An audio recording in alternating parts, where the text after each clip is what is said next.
But James did overreact. That wasn't even a hard foul. No, he didn't. Make big shots here, and you got to love everything about this series is going to go to distance. Yeah, here in Denver.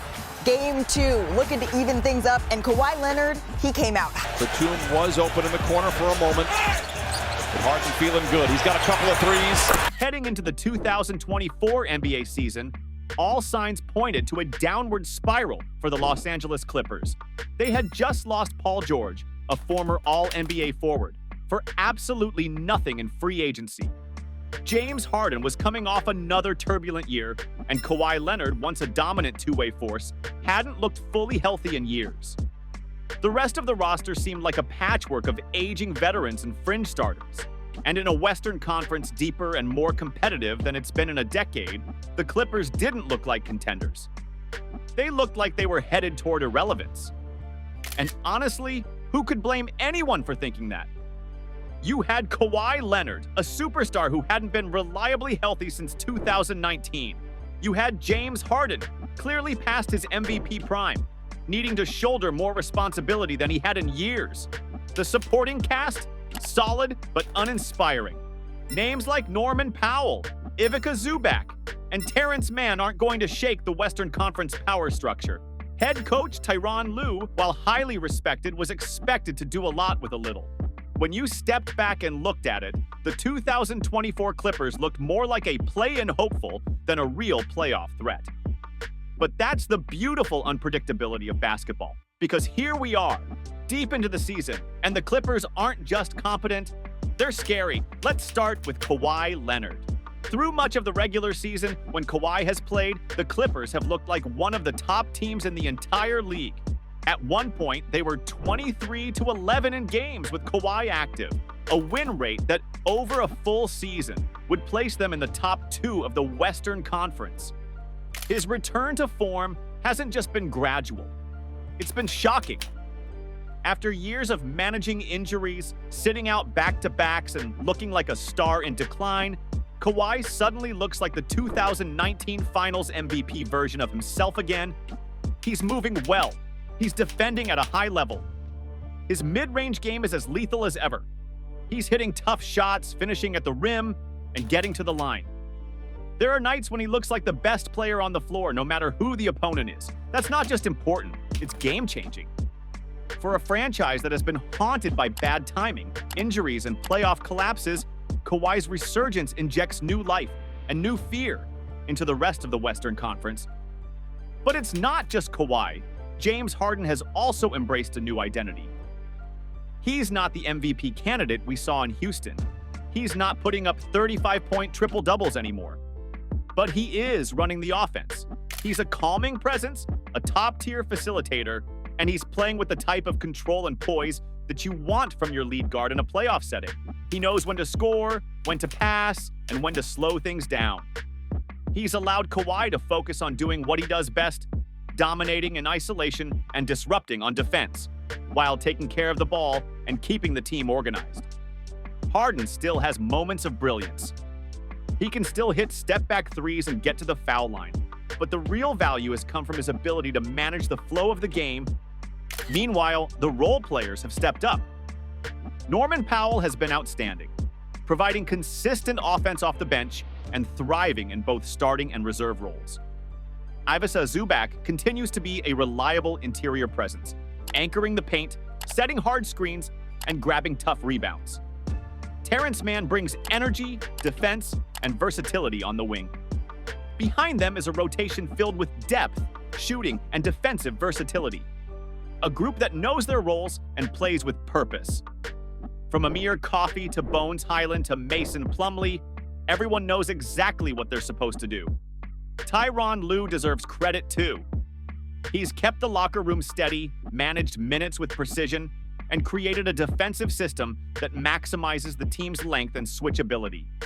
Lue might not get the national attention that other elite coaches receive, but make no mistake, he is one of the sharpest minds in the league and one of the few coaches who consistently outperforms expectations in the postseason. Put all of that together, Kawhi's resurgence, Harden's playmaking, depth on both ends, and elite coaching.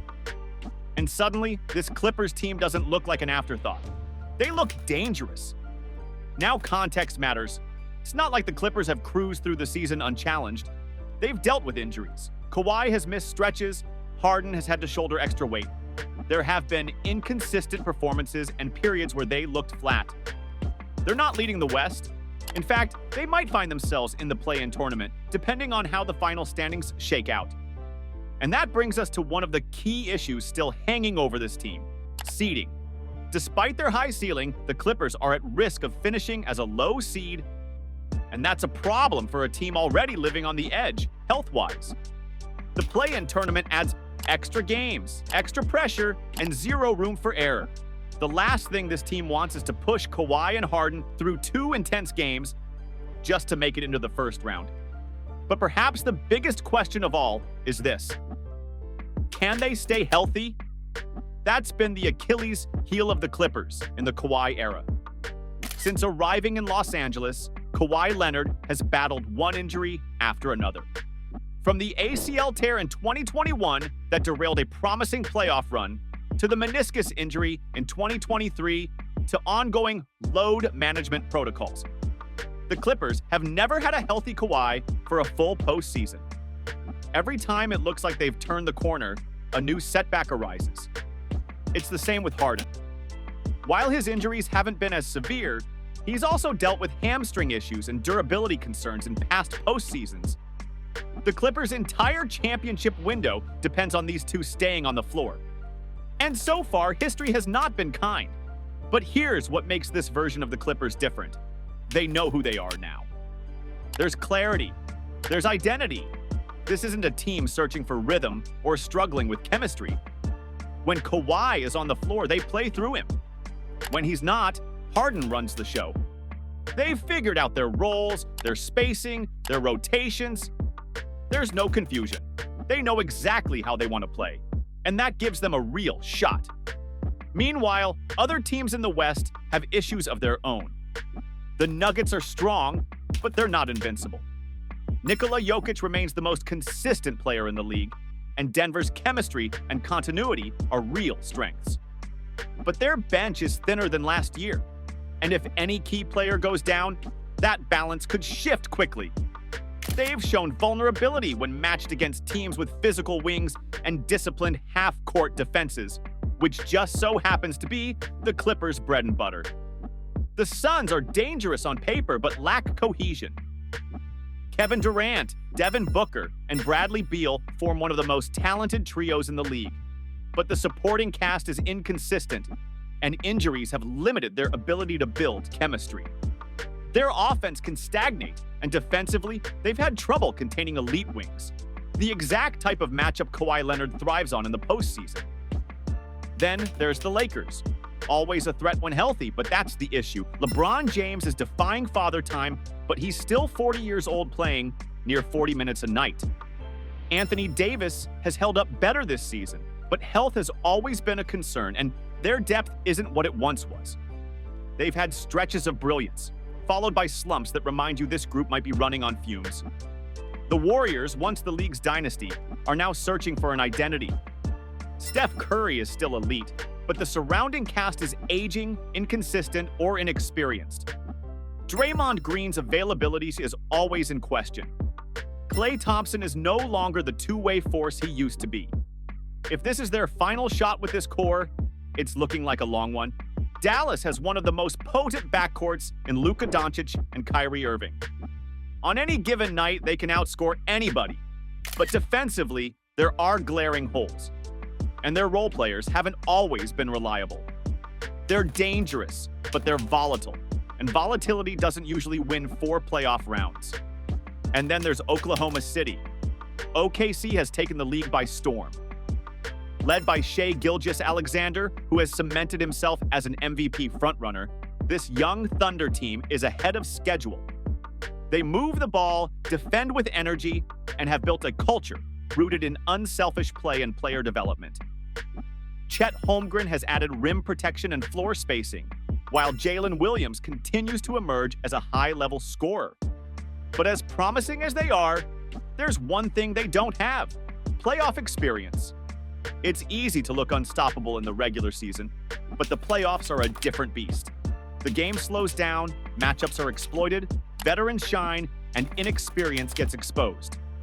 Now, imagine this young Thunder squad earning the number one seed, only to find themselves matched up with a fully healthy Clippers team in the first round. That's a nightmare scenario for any top seed. Kawhi Leonard, a two-time Finals MVP, knows exactly what it takes to win in the playoffs. James Harden, though polarizing, has seen every kind of defense the postseason can throw at a superstar.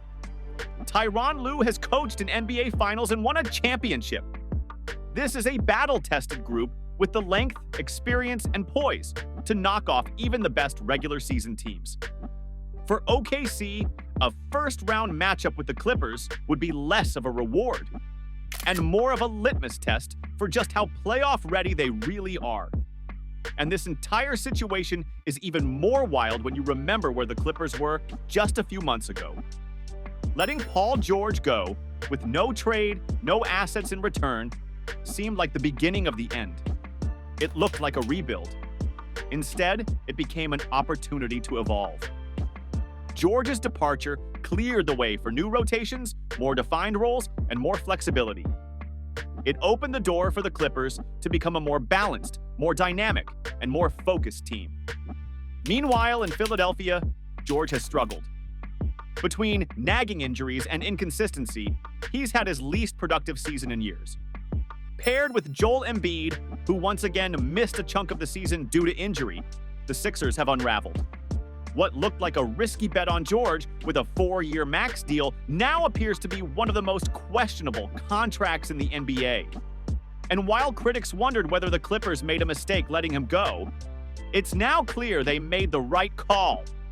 Not because George isn't talented, but because he no longer fit what this team needed to become. The Clippers today aren't built for show. They're built to win gritty, ugly playoff games. They're not the flashiest. They're not the fastest. But they are long, disciplined, defensively sound, and when healthy, incredibly hard to beat in a 7-game series. Still, everything, absolutely everything, hinges on one factor: health. It's the story of the Kawhi Leonard era. There's no doubt about the talent. There's no doubt about the fit.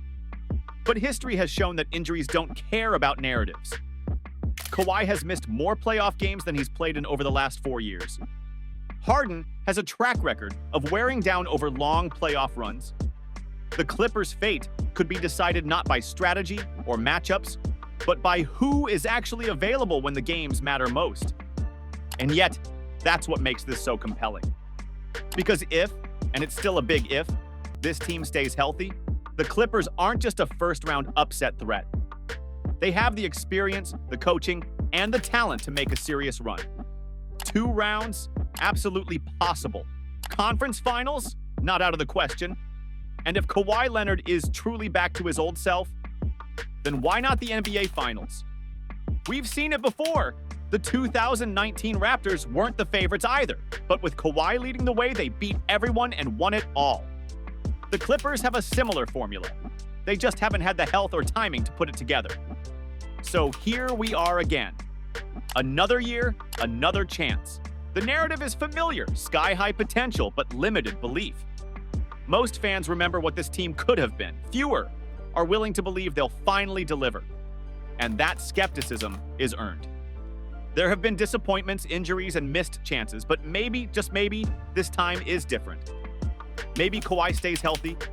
Maybe Harden steps up. Maybe the depth holds. And maybe Tyronn Lue pulls all the right strings. Because if everything aligns, this version of the Clippers, even without Paul George, might just be the most dangerous sleeper in the playoffs. And if you're a Western Conference contender dreaming of a championship, this might be the last team you want to face.